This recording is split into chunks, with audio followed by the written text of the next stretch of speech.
YCP నుంచి బయటికి వెళ్ళిపోయిన కొందరు సీనియర్ నాయకులు ఈ మధ్యన పదే పదే ఒక ఆరోపణ చేస్తూ ఉన్నారు.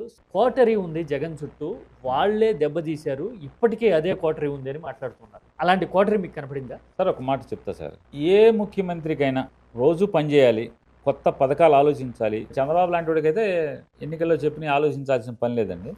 కొత్తగా సంపద ఎట్లా సృష్టించుకోవాలి ఆలోచన చేసుకుంటే చాలు.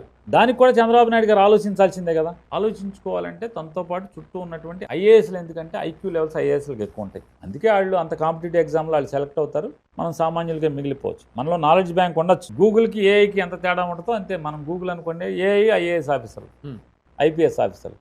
సో ఐక్యూ లెవెల్స్ ఎక్కువగా ఉంటాయి కాబట్టి వాళ్ళ మేధస్సు కూర్చుని మాట్లాడుతుంటే పాలకులకు కూడా కుర్చీలో కూర్చున్నవాడికి, అధికారంలో కుర్చీలో కూర్చున్నవాడికి అబ్బురంగా ఉంటుంది.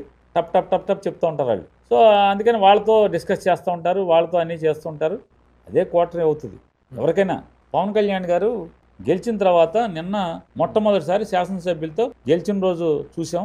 మళ్ళీ ఇవాళ నిన్న కలిశాడు, 9 మందినో 6గురినో కలిశాడని టీవీలో చూశాను.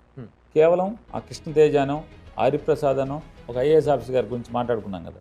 చుట్టూ వాళ్ళతోనే మాట్లాడుతున్నారు. ఎందుకని వాళ్ళు చెప్పినవి ఎందుకు చేస్తున్నారు? ఏ పాలకుడికైనా చుట్టూ నిర్ణయం ఆలోచించేవాడు, చుట్టూ అభిప్రాయాలను చెప్పగలడం, చుట్టూ ఒక వ్యవస్థ ఉంటుంది. దాన్నే క్వార్టర్ అని మనం అంటాం. అంతే కదా. క్వార్టర్ ఎందుకు వద్దే? నువ్వు సరాసరి ఎందుకు వెళ్ళలేదు? సరాసరి ఇల్లు, సరాసరి మాట్లాడుకో.